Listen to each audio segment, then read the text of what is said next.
My dear respected brothers and sisters, one of the things that we must learn as a community, not only us, but communities throughout the world and especially in the West, is that our youth are either the strength or the weakness of our community. The youth are either a strength or a weakness to our community. If we lose the youth, we lose the next generation of this ummah. The youth are the future elders who will compromise the front rows, the future elders who will decide the matters of our masjid, the future imams, the future scholars, the future ulama. And if we do not give our focus and attention to them and build them up and strengthen them and guide them in religious matters, guide them in leadership matters, guide them in how to be a man and how to be a woman and how to practice their religion, then what will the next generation of this ummah look like? It will weaken generation by generation until there is nothing left. Until there is nothing left. And this will eventually happen. The Prophet ﷺ said that there will come a time where there will be nothing left of this religion except for the statement of La ilaha illallah. There will be nothing left. The Qur'an will have disappeared from the earth because people have forgotten and abandoned it. Hajj will no longer be performed. Fasting will no longer be observed. Even the Prophet's masjid will be empty and it will be inhabited by animals. This will happen on this earth. The companion said, O Messenger of Allah, what will that statement benefit them? And the only reason they'll say La ilaha illallah is because they'll say that this is what we knew that our forefathers used to say. This is all that we have left. We know they used to say La ilaha illallah, so we say La ilaha illallah. The companion said, O Messenger of Allah, what will that benefit them? He said, it will take them to Jannah. It will take them to paradise. But what do you think is going to be the responsibility on the backs of the people who allowed it to get to that position? The people who began the decline, the people who allowed the decline to happen, they are going to have a huge weight on them when they stand in front of Allah subhanahu wa ta'ala. And I am telling you, it will happen when we lose our youth. When we're losing our youth generation by generation, I am watching it happen, I am seeing it happen before my eyes. A large portion of my counseling sessions are people coming to me, telling me they've lost their sons, they've lost their daughters, they've left the religion. Just this weekend, I spent 4 days traveling throughout the UK, London, Birmingham, Manchester. And when people knew part of my introduction, they said I was a counselor. And that means that after every talk I did, I had a line. And out of that line, I spoke to maybe about 100 people over this weekend. And I promise you, 20 of them were parents who had lost their children. Not lost their children meaning that they're dead. No, they're still alive and they're gone. They're gone from the religion. How do I help?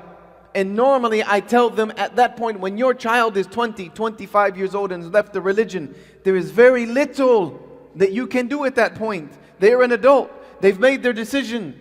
You can encourage them, you can advise them, and you can make dua for them. And after that, you have to leave it to Allah subhanahu wa ta'ala. That is the ultimate reality. That's all I can give them. That's the only comfort I can give them. To tell them that guidance is with Allah alone. Whomever Allah guides cannot be misguided, and whomever Allah leads astray cannot. But I know, without a shadow of a doubt, in most situations, it is because something happened in that youth's upbringing that did not attach them to this religion properly. And the parents are worried because now they know they bear a blunt of responsibility when they stand in front of Allah subhanahu wa ta'ala. That is a regret like no other regret. For those of you who have children, you can understand this regret. You can understand the regret of seeing your own child leave. You can understand the regret and the remorse of Nuh alayhi salam, who preached for over 1,000 years and could only get a few followers, and his own son wasn't going to be one of them. When Allah decided to destroy mankind based on the dua of Musa, his own son decided to stay outside of the safety of the boat and was destroyed. You can understand that pain. You can understand the pain of our Prophet ﷺ when he tried to talk to his uncle, etc. Family members are the closer to you, they will give you the most pain. Our youth are our strength, or they are our weakness. The Prophet ﷺ, we talked about one of the categories of people who have shade of the throne of the day of Allah, on the day there will be no other shade, and that was simply loving another Muslim for the sake of Allah. The Prophet ﷺ said there is another category of people who have that shade under the throne of Allah on the day where there will be no other shade. And he said, Shayb'un nasha'a bi'ibadatillah. A young person who is raised up worshipping Allah subhanahu wa ta'ala. That simply being raised as a young person who stays firm on this religion gives that person a status on the day of judgment upon which only 6 other categories of people will have. That means youth is important. What people do in their youth is important. Uqba radiallahu anhu radha said that our Prophet sallallahu alaihi wasallam said that Allah is amazed. Allah is amazed at a young person who throughout their youth can resist the desires and temptations of this world. That Allah becomes amazed at a young person who throughout their youth can resist the desires and temptations of this world. How will they be able to resist the desires and temptations of this world if we do not make them feel like they are part and parcel to this ummah? If we do not make them feel like they are part and parcel to this community, if we do not do that, within a few generations, these masajid will be empty, or they will be inhabited by a few elders who are holding on, and then they will be sold off to other places. This is the reality that faces us if we don't focus on our youth. If we want our youth to step up and be the next leaders, the next imams, the next ulama, the next forebearers of this religion in the next generation, it has to begin now. It has to begin now. And that is the focus that I have had for many, many, many years. And that is the focus that I brought with me to this masjid.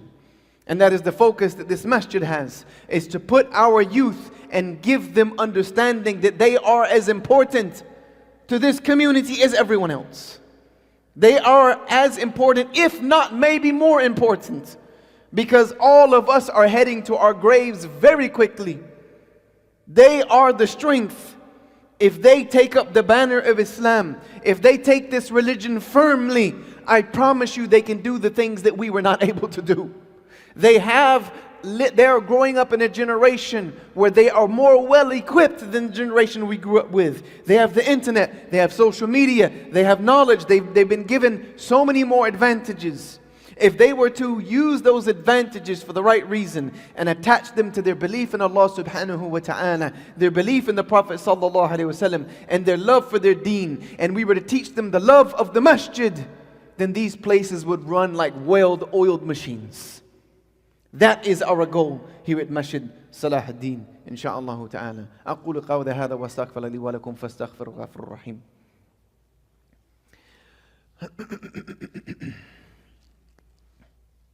الحمد لله رب العالمين والصلاة والسلام على رسول الله وعلى آله وصحبه أجمعين. And anyone who thinks that the youth do not play a prominent role in the ummah, you have not studied the seerah. You don't know the sunnah of the Prophet sallallahu alaihi wasallam. When you look at the seerah of the Prophet alayhi salatu wasalam, even to the beginning of it, the first people to accept this religion were from the youth. When he decided to make one of the most important decisions he could make in the early seerah, when the second treaty of Aqaba was made, and the people of Yathrib wanted a representative, when the Prophet ﷺ said, I cannot go because Allah has not given me permission. But they said, then send us a delegate. This means that the Prophet, peace be upon him, would have to choose someone who would represent him, sallallahu alaihi wasallam, who would represent this religion in a place that could become something amazing. He chose a very young man named Mus'ab ibn Umair radiallahu an, who had not yet reached the age of 20, to go to Yathrib and be his representative. And because of the efforts of this Mus'ab ibn Umair, Sa'd ibn Abi Waqqas, Sa'd ibn Mu'adh, Sa'd ibn Ubadah, all of them accepted Islam, and it became known as the city of the Prophet alayhi salatu wasalam. And he would then give his life on the day of Uhud for this beautiful religion. And our Prophet sallallahu alaihi wasallam cried profusely at his grave when he saw him on the battlefield and said, Ya Mus'ab, you gave everything from Allah and left nothing. He lost both of his arms and they still found the flag between his teeth. The youth have in them power that we don't have. We're getting old. We're getting tired. You know, the world is passing us by. We don't understand many of the things that are happening in the world today. But your children do.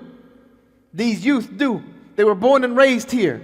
They understand this world. They understand this community. They understand this society.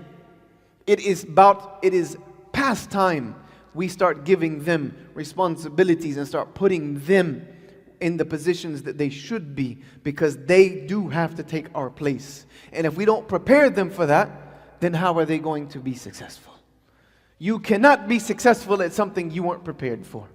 It's not as if Allah is just going to guide them like the Mahdi one day overnight and they're going to become the next leaders of the community. We have to start building that now. That is our goal, insha'Allah ta'ala. And if you go, and if you have any doubt about the fact that this is part of the Sunnah of the Prophet alayhi salatu wasalam, I challenge you to go read the seerah and look at whom the Prophet sallallahu alaihi wasallam chose for prominent positions of leadership. Go and look at the last army he would ever send out in his lifetime. I'm not going to tell you the name because I'm going to ask you some questions tonight at our gathering. The last army and delegation that the Prophet sallallahu alaihi wasallam would ever send out, he chose a young boy to lead it at around 15, 16, 17 years old. And there was some questions, there was some concerns, there were some complaints. Just like we have complaints. Why would you choose someone so young for something so important? When the complaints were told to our Prophet sallallahu alaihi wasallam, even in his last illness, he drug himself and was carried to his minbar and said, I have heard your complaints, and I am telling you, by Allah, there is no one more dearer to me for this position than this boy and his father. And if you know who his father was, if you know who the boy was, you know who his father was. I'm going to leave that for some Q&A tonight.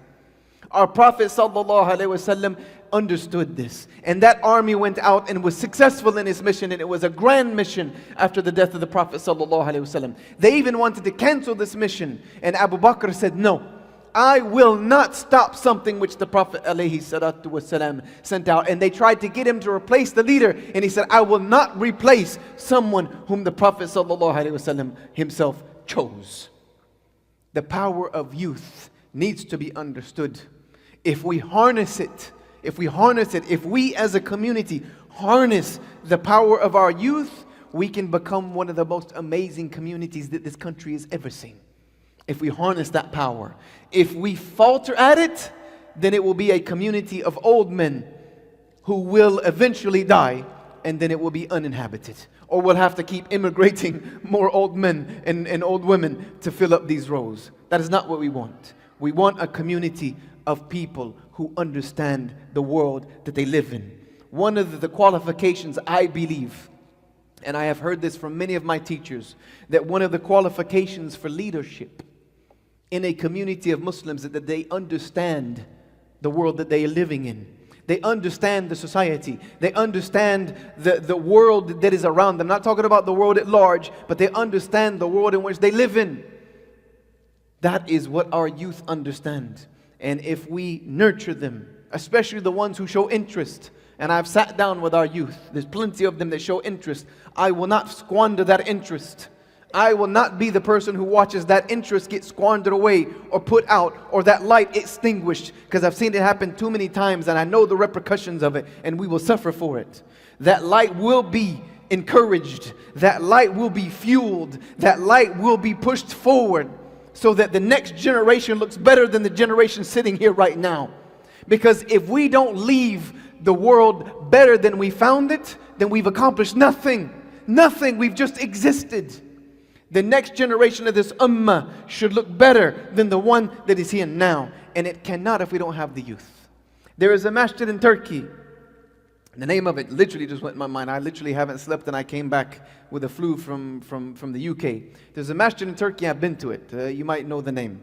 There is a sign in this masjid that says, if you do not hear the crying and playing of children inside the masjid, then have sorrow for the next generation. Have sorrow for the next generation. If you don't hear the playing of children in the masjid, then your next generation is doomed. There will be no next generation. If they're not raised to love this place, they won't care about it. They won't have any concern. So insha'Allah ta'ala, I ask Allah to give us youth that are the next generation of leaders. I ask Allah to bless all of your children to be the next generation of leaders. I ask Allah to bless all of your children to be raised as salih and salihah, as upright, pious and righteous Muslims that can take the banner of Islam farther and wider than we've ever been able to imagine. But it cannot happen with ours and yours help, insha'Allah ta'ala. May Allah bless you all.